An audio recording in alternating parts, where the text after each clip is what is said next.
आज हम एक बहुत इंपॉर्टेंट टॉपिक पर डिस्कशन करने जा रहे हैं, वो है बांग्लादेश की करंट पॉलिटिकल इंस्टेबिलिटी। ये सिर्फ इंटरनल इशू नहीं है, ये इंडिया के नेबरहुड पॉलिसी और रीजनल सिक्योरिटी से डायरेक्टली लिंक्ड है। इस क्योस का सीधा इंपैक्ट इंडिया पर पड़ता है क्योंकि इंडिया अपना सबसे लंबा लैंड बॉर्डर बांग्लादेश के साथ शेयर करता है। दिसंबर 2025 में स्टूडेंट लीडर शरीफ उस्मान हादी की किलिंग के बाद नेशन वाइड प्रोटेस्ट शुरू हुए, मीडिया हाउसेस पर अटैक हुए, माइनॉरिटीज की सेफ्टी पर कंसर्न बढ़े और law and order visibly weak हुआ।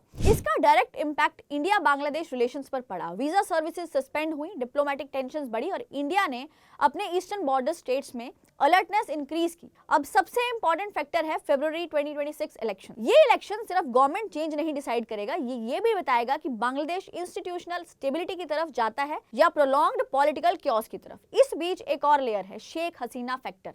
हसीना के एग्जिट के बाद पॉलिटिकल स्टेबिलिटी का जो फ्रेमवर्क बना था वो टूट गया और जब स्टेबिलिटी कम होती है पावर वैक्यूम बनता है और यही वैक्यूम क्वाइटली अट्रैक्ट करता है चाइना को। चाइना बांग्लादेश का लॉन्ग टर्म इकोनॉमिक पार्टनर रहा है। इंफ्रास्ट्रक्चर, पोर्ट्स और इन्वेस्टमेंट्स के थ्रू पॉलिटिकल अनसर्टेनिटी के फेजेस में इकोनॉमिक इन्फ्लुएंस अक्सर स्ट्रेटेजिक लेवरेज में कन्वर्ट हो जाता है। इंडिया के लिए ये सिर्फ डिप्लोमेसी का इशू नहीं है, ये बॉर्डर सिक्योरिटी का सवाल है, नॉर्थ ईस्ट की स्टेबिलिटी का सवाल है और बे ऑफ बंगाल के रीजनल बैलेंस का भी। अगर बांग्लादेश स्टेबल होता है, इंडिया सिक्योर होता है। अगर बांग्लादेश अनस्टेबल होता है, उसका इंपैक्ट बॉर्डर पर रुकता नहीं। इसीलिए इलेक्शंस, चाइना का इकोनॉमिक फुटप्रिंट और इंडिया का मेजर रिस्पांस, ये तीन चीजें मिलकर डिसाइड करेंगी साउथ एशिया का नेक्स्ट चैप्टर। कमेंट्स में अपनी राय जरूर बताओ और ऐसी और इन्फॉर्मेशन के लिए चैनल को जरूर फॉलो करो।